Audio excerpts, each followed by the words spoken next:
As you start to get planing, steering starts to change from rig steering to foot steering. And understanding how that works is quite a key developmental step for a windsurfer as you start getting faster and faster and in higher winds and stronger conditions.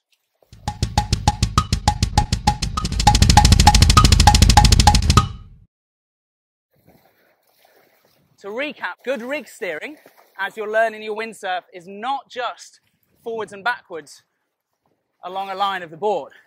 If you just put the rig forwards and backwards, you're either going to get catapulted, putting the rig forwards, or backwards, stall the board, or use a lot of energy to make the board turn up. It's a diagonal movement. Out and back takes you upwind, leaning the rig out, effectively sheeting out, easing the sail out and back takes you upwind, and the rig going forwards and towards the wind brings you back down.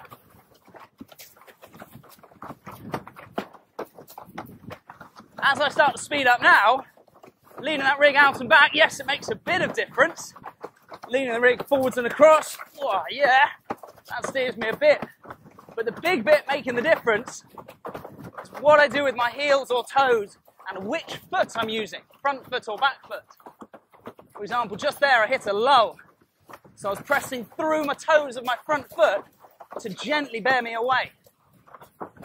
Now in a bit of a gust, to come back upwind gently, the heel of my front foot is gently bringing me back upwind. Now there's other forces at play, of course. Slightly what I'm doing the rig, like I mentioned. My vision making a huge difference. Keeping the rig extended and away from me. Keeping the power on. Sure, other forces at play. But if I use my front foot to steer, that's how it gradually affects the trim of the board and the direction I'm going. Now on my front foot, very heavy, the toes of my front foot trying to stay on the plane through this low, staring down to a broad reach. I can see the gust coming. Way!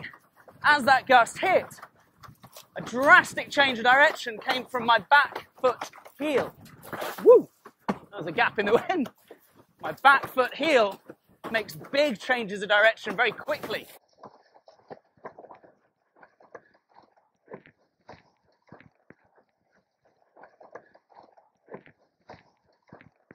Let's try that again. Driving through the front foot, the toes of my front foot, I should say, taking me downwind. And the heel and the outside edge of that front foot, I'm lifting my toes. I'm still on the front foot. That's giving me that gradual change upwind. Check for some space here. If I stand hard on my back foot, woohoo! It really shoots upwind. And actually, I'm way closer to the wind than I think I should be. Too close, in fact.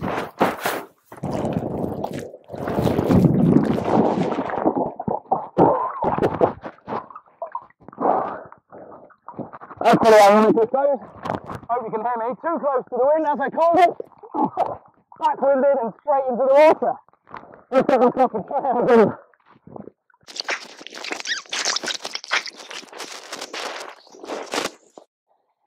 Slightly wet microphone. I think you can still hear me okay. I definitely called that, didn't I? I'm claiming that as a win despite falling in. All that back foot pressure, very hard, very quick, shot me into the wind, which is great at times, but if you keep going directly into the wind like I did, I ended up getting back-winded by my own apparent wind mixing with the gust. So when would we use that back foot pressure? Why would I want to stamp on the back foot hard? Quick turns into the wind. If you want to slam a tack in very quickly, back foot pressure. If you want a tack to go upwind, watching for these gusts, a gusty day here. If I want to go upwind progressively and really drive a long way upwind, which, let's be honest, 9 times out of 10, I don't want to slam in a quick tack. I'm using a tack, not a jibe, because I want to drive upwind hard.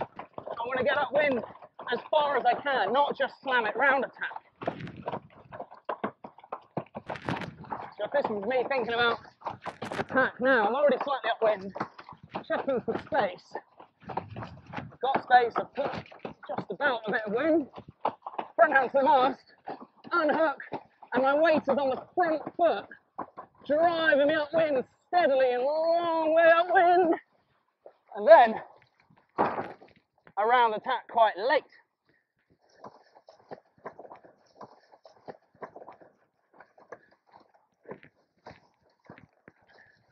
So all of that upwind drive was not off the back foot. The last, let's say, millisecond just before I stepped out to the straps and went around, yeah, I tweaked it just a bit onto the back foot just to make the last few degrees up and through the wind. But most of that drive upwind was on the front foot, keeping the board flat, remembering a flat board is a fast board. To summarise, here we are, driving downwind, dropping off the plane, driving downwind progressively and under control comes off the front foot, in particular the front toes, driving that board flat. And you can do that in or out of the foot straps. Drive the board progressively downwind, accelerating the board on the front toes. And I'm saying downwind, I don't always mean downwind, I mean away from the wind. So right now I'm slightly upwind. I'm still driving through the front toes to keep the board flat, but I'm feathering between heel and toe to keep it in a straight line. I'm going upwind now. I'm on the outside of my leading foot. My front foot is my right foot. I'm on the heels and the outside of that foot. That's bringing me back upwind and keeping that board flat. I see a gust I like the look of. I'm going to drive off the toes to make the board accelerate. I'm staying committed down low and back. And as I speed up, I might decide I don't like this gust anymore. I'm going to have a fairly quick change of direction. Woo. That was it, off the back foot. And then drive again. Keep me up to speed. Gonna tack. Front hand. Mast. Weight is on the outside of that leading foot, keeping the board flat all the way into the wind. Little squeeze of the back foot just there. That last millisecond little squeeze just to pop me through the wind. And now I'm waiting to get going. My weight is back on the front foot. Now hopefully this sounds overly simple, because it can't be all of your weight on one foot and then the other foot the whole time. There's a lot of kind of feathering between the two.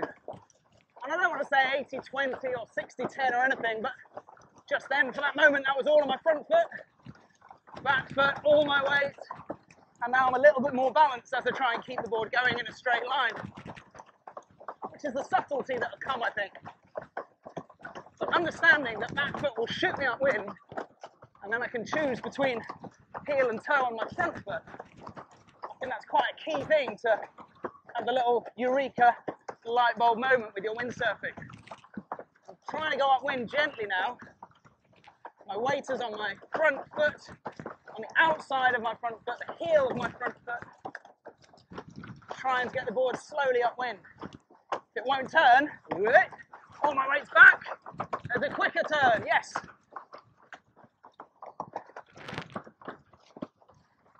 And I think to summarise at the end, a good windsurfer doesn't go in a straight line. A windsurfer wiggles and plays and changes direction. There is no specific angle being this is the closest to the wind I can sail. You're going to pinch and nibble. James Richardson, you're going to nibble your way upwind. A little bit too close to the wind, head off it ever so slightly. Oh, I've got some power. I'll nibble that a little bit closer. There's an extra bit of gust and way too close to the wind. Front foot comes back alive again. Heads off the wind again.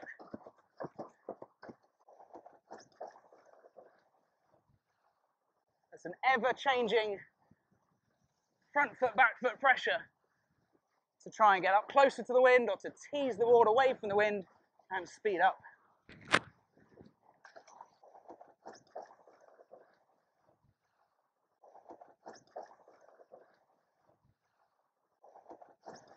Thanks as always for watching, folks. the elite few that have made it to the end, thanks as always. Don't forget, of course, to hit that subscribe button, share it amongst your windsurfing friends, and leave me a cheeky little comment on the bottom. I'll try my very best to get back to all of them whenever I can. Apologies if I missed them. And thank you. See you next time.